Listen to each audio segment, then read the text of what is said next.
Hi, this is Kim Cruz, and thank you for your time and listening to my case study presentation.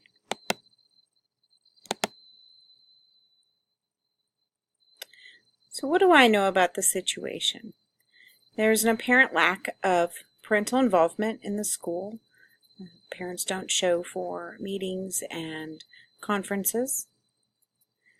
There's also a lack of community involvement within the school. The principal appears to not be interested in promoting the relationship between parents and community. And the initial meeting that the principal did agree to, there was a poor turnout. There are many things that I need to know to better resolve the issues with parental involvement.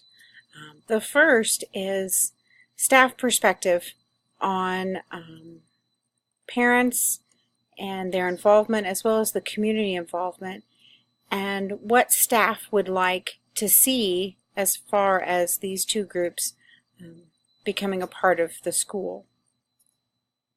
I also need to know the student and parent perspective on their perception of the school. Do they feel welcome? Do they not?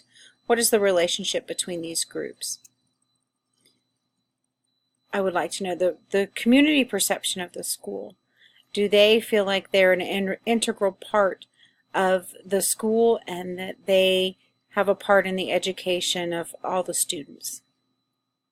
I also want to know the principal's reasoning behind his stand on parental and community involvement. What has happened that has changed his perspective? In the case study, it states that when he was first an administrator that he was all for community involvement, and that has changed. I would want to know why that his opinion of parental involvement has changed. And lastly, I would want to know the demographics of the families. What cultural diversity do we have in the school, and what barriers could this be posing without us even knowing? So the problem is John F. Kennedy School has low parental involvement in meetings and volunteer opportunities.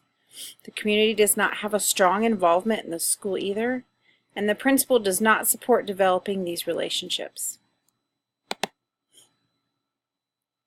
So my plan of action is to continue the parent meeting that's currently underway. The principal wants to stop the meeting because of poor turnout, but I would use this meeting as an information gathering meeting and try to determine why those parents that did show up, why they came, why they think others didn't come, and use it to gather data. Along those same lines, I would gather baseline data on stakeholders' perception of involvement and openness to parental and community involvement. Information and data can be very impactful in changing opinions and views, and by doing some quick surveys, we can get this information and better serve parents and students and all involved. I would then share the data with the principal and try to convince him to turn over the parental and community involvement to me as his assistant principal. Principals have a lot on their plates, and this is a role that an assistant principal can pick up and devote time to and use the information that's gathered to change what's currently in place. I would develop 3 groups initially: a parent advisory group, a community advisory group, and then a combined parent and community advisory group. Those groups would meet at times that are convenient for parents.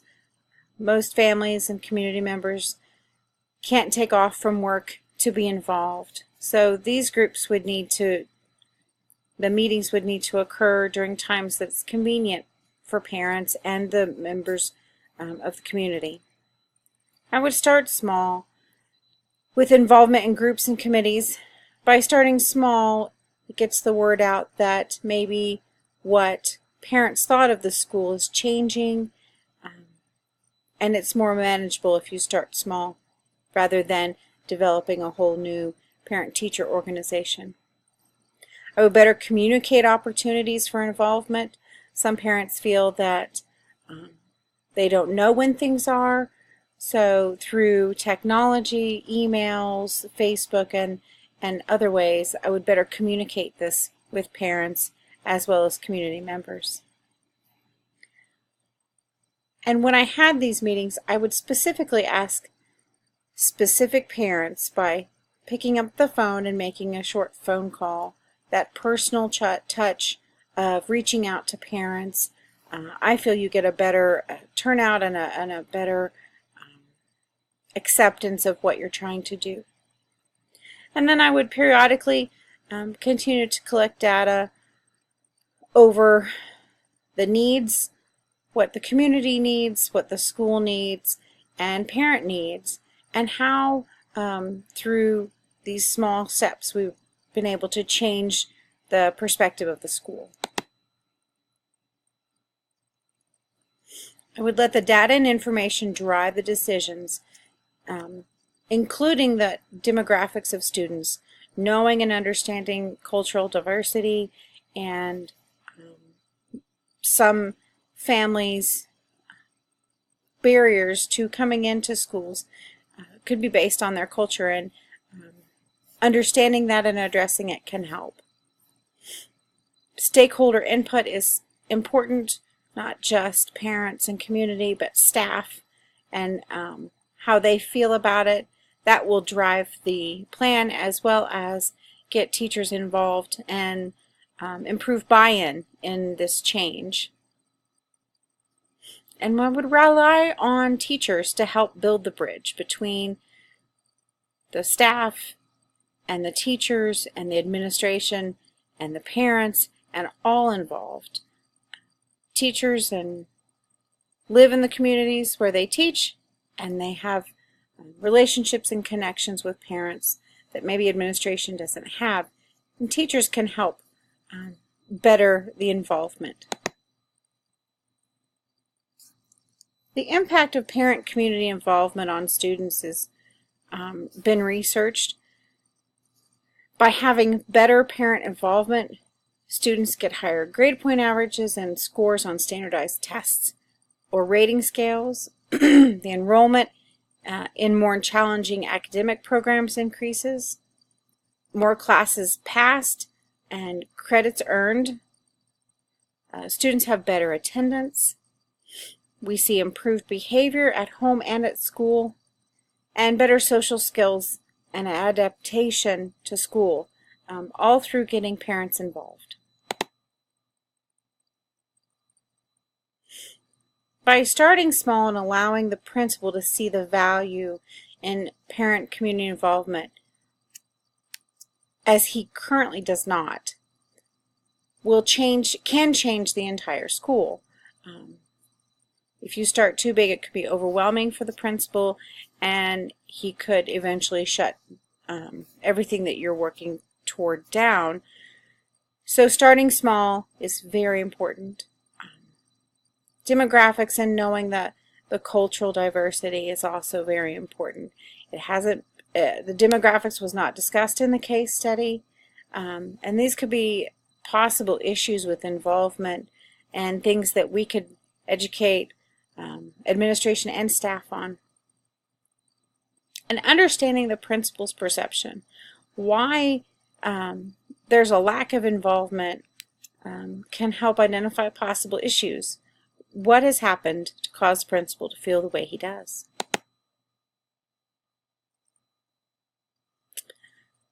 So there appears to be a disconnect between parents and the community and school. And I'm wondering why the principal is opposed to this involvement.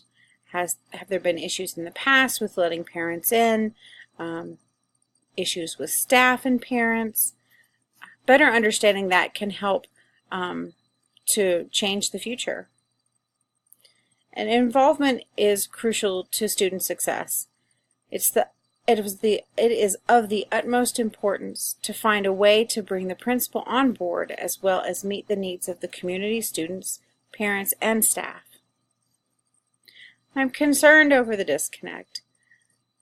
How did the principal go from being that first-year administrator and finding parent involvement to be important to not wanting parents involved, not wanting a parent-teacher organization? It saddens me how he has gone from wanting this to not. Some unresolved issues. What are other issues posing barriers to the involvement? This issue can be discovered through surveys and just the information gathering phase.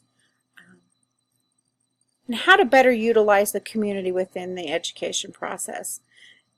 We have community members who can provide great value to a variety of different classes.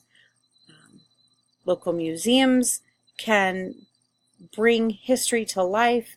There's a lot of things that communities can do to better the curriculum. Are there past incidences that have caused the barrier? And how do we resolve and rebuild these relationships? It is the building administrator's responsibility to ensure and grow relationships between parents and community. Collecting data is important to determine where staff, parents, and community are with perception of this relationship. And starting small with specific parents can change community perception and get more parents involved.